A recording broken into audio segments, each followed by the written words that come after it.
We all love bench racing, but all too often I hear that my car is 0.3 of a second quicker to 60 miles an hour and therefore will be faster than yours.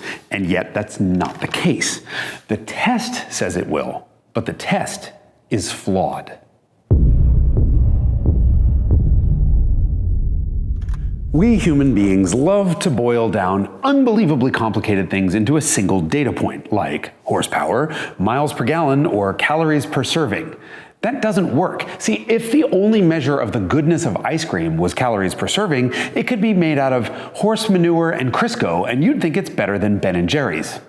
Once upon a time, someone, probably a German, thought, we could measure how long it takes to get the car from 0 to 100 kilometers per hour and use this figure to sell the cars. It was an actual great idea. The problem is that even great ideas can have big problems. Obviously, 0 to 60 isn't the same thing as 0 to 100 kilometers an hour. That would be 0 to 62.14 miles an hour, so don't confuse those two. Secondly, 0 to 60, as reported by US car magazines, isn't actually 0 to 60. The first foot of motion is deliberately deleted from the run. That's like using a yardstick to measure a yard, but where someone sawed off the first 3 inches of that yardstick. Why would anyone do something so stupid? Well, it's actually not that stupid if you understand where it came from. See, all of this goes back to the way timing lights work at drag strips. And timing lights and drag strips were both invented long before GPS and accelerometers. So they used something called a beam of light to measure where your car is. At any drag strip, there's a beam of light that goes across the drag strip. And when you pull your car up, your tire interrupts that beam of light. See? But the timer doesn't start counting until your tire is past the beam of light, and it has to travel about a foot before the light is visible again. That's when the timer starts. So they were worried that you would take your old jalopy to the drag strip, beat their published time by 2 or 3/10 of a second, and decide that they were idiots, which of course they were, but they were insecure idiots. So they preempted you by deleting that 1 foot of rollout and publishing all of the acceleration numbers, ignoring 1 foot of rollout, even though that's kind of ridiculous.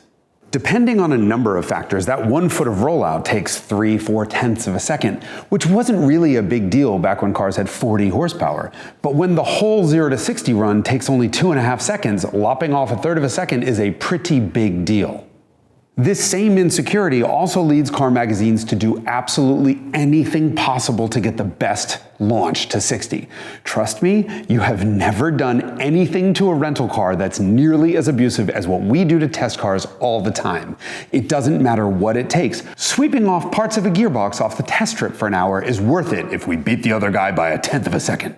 And if you think car magazine guys are competitive, car manufacturers are way worse. They will do anything to get a good 0 to 60 number, including programming all the computers to recognize exactly when the car is being tested and behaving totally differently than it would ever behave in the real world. This is called optimization, and it's just like Dieselgate, except this time no one cares.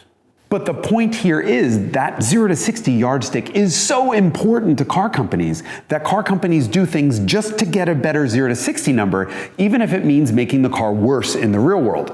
Perfect case. Front engine, rear drive, powerful manual transmission cars with a 63 mile an hour first gear. Well, that was chosen to eliminate the 1 to 2 shift.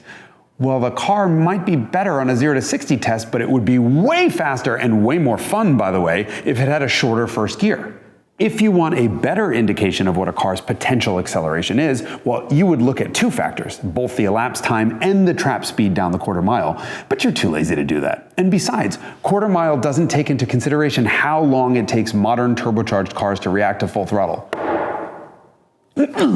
There is one test that addresses this, and it's the 5 to 60 rolling test that some car magazines do. It's very simple.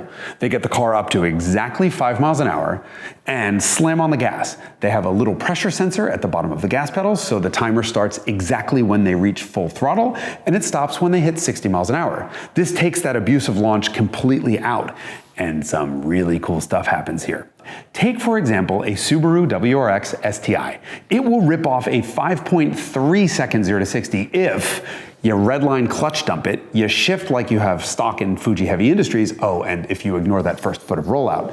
But on the 5 to 60 test, it takes 7 long seconds to get to 60 miles an hour. That means that your mom's Honda Odyssey minivan is actually quicker because it does 6.6 on both tests. Does this mean you should sell your STI and buy a Honda Odyssey minivan? No! It means you should stop caring about 0 to 60. And if you want to know if your car's faster than your mom's, well, race your mom, like I did last night. And now you know it all.